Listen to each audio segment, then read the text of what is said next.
कालचा हा आनंद सोहळा ज्या लोकांनी पाहिला नाही, ज्याला आमंत्रित केल्यानंतरही आले नाही, ते दुर्दैवी लोकास म्हणायला काही हरकत नाही. विरोधक कोण काय बोलतं याच्याकडे आम्ही लक्ष देत नाही. आम्हाला काय दिवस लागले, कोणतं खातं कुणाकडे जाणार आहेत याची चिंता त्यांना काय लागते. मला वाटतं सर्व आमचं आलबेल असताना यांच्यासारखे हे जे काही डोमकावळे आहेत त्यांना असं विरोधात बोलून नेमकं काय मिळतं मला माहीत नाही. महाराष्ट्रातील सर्व जनतेने प्रथमतः इतका मोठा शपथविधी सोहळा पाहिला.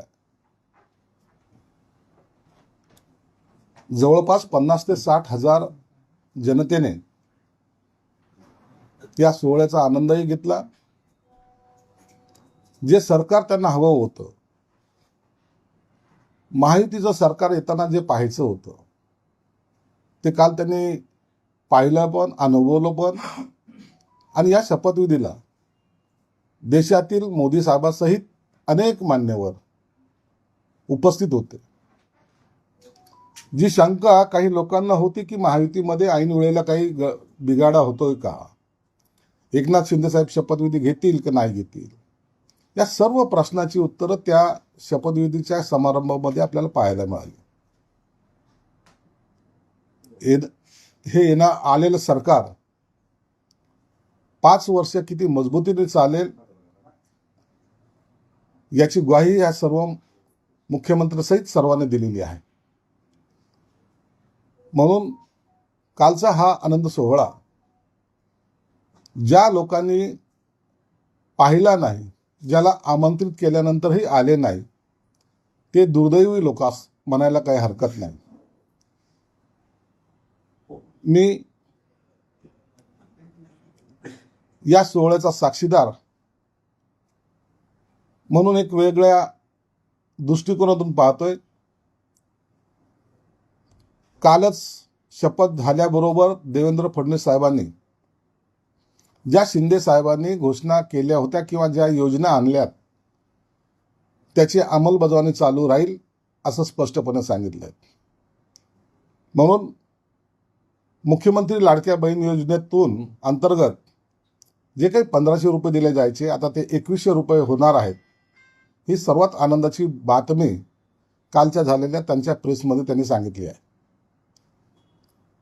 म्हणून कोणी कितीही टीका केली तरी या तिन्ही पक्षाचं असलेलं सरकार अत्यंत मजबूतीने आणि अत्यंत गतीने चालेल याबद्दल शंका नाही. तुम्ही सरकार स्थापन केलं याबद्दल भरभरून सांगताय, पण संजय राऊत असं म्हणतायत की 15 दिवस लागले सरकार स्थापन करायला आणि आता कोणतं खातं कोणी घ्यायचं यावर त्यांचं रशिया युक्रेन प्रमाणे युद्ध सुरू आहे. विरोधक कोण काय बोलतं याच्याकडे आम्ही लक्ष देत नाही. आम्हाला काय दिवस लागले, कोणतं खातं कुणाकडे जाणार आहेत याची चिंता त्यांना काय लागते. मला वाटतं सर्व आमचं आलबेल असताना यांच्यासारखे हे जे काही डोमकावळे आहेत त्यांना असं विरोधात बोलून नेमकं काय मिळतं मला माहीत नाही. परंतु यांनी असंच विरोधात बोलत राहावं. आम्ही आमचं काम करू. खाते वाटप असेल, शपथविधी असेल, देवेंद्र फडणवीस साहेबांनी स्वतः सांगितलं की 11 ते 12च्या दरम्यान हा शपथविधी होणार आहे आणि त्याच्यानंतर सगळे खाते वाटप सुद्धा होतील. म्हणून आता चिंता आम्हाला त्याची राहिलेली नाही. आता विरोधकांनी काय करायचे याची खरी चिंता आम्हाला सतवते.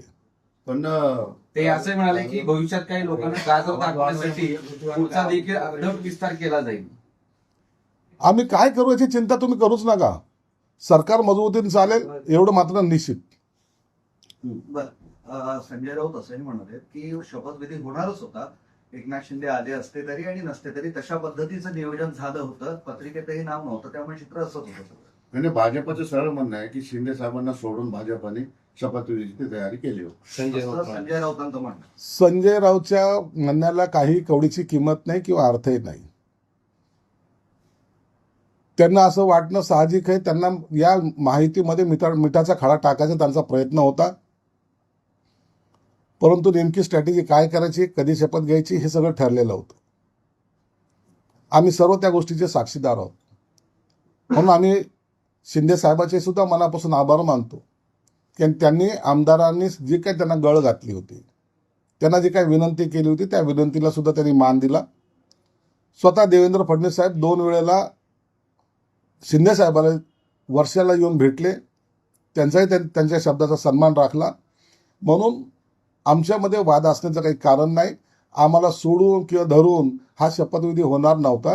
हे एकत्रित निर्णय घेऊनच हा शपथविधी पार पाडणार होता, एवढं मात्र निश्चित आहे. कोळंबकर हे 1 वाजता हंगामी अध्यक्ष म्हणून शपथ घेत आहेत आणि आता त्यासोबतच नवीन अध्यक्ष कोण असेल यावर चर्चा सुरू आहे.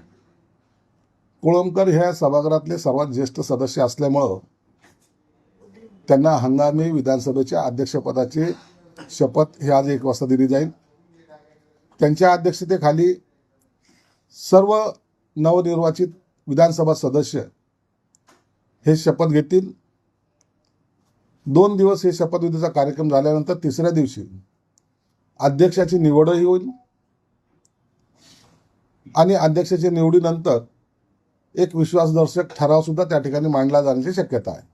सुप्रिया सुळे यांनी तुम्हाला शुभेच्छा देत ते असं म्हणाले की पुढची 5 वर्ष चांगली सेवा करावी, नाहीतर महाराष्ट्राचा हक्क दुसऱ्या कुठल्या राज्याला यांनी देऊ नये.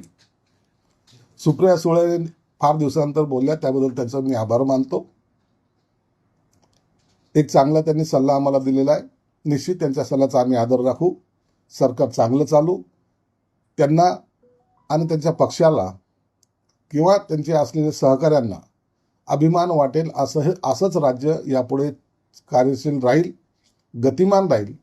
आणि आमची सुद्धा त्यांना विनंती राहील की तुम्ही सर्वांनी आम्हाला या सर्व चांगल्या कामामध्ये सहकार्य करावं. ते असे तुमच्या म्हणतात की कार्यक्रमामध्ये कालच्या ढिसाळपणा होता हे तुमच्याच पक्षाच्या नेत्यांनी म्हटलेलं पावसकरांनी.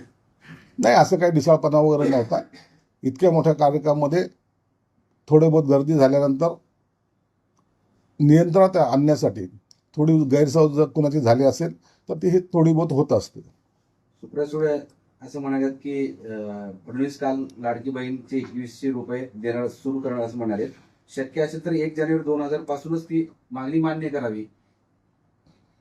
नागपूरच्या अधिवेशनामध्ये यासाठी विशेषतः तरतूद केली जाईल आणि त्याची अंमलबजावणी तातडीने करण्याचा आमचा प्रयत्न राहील.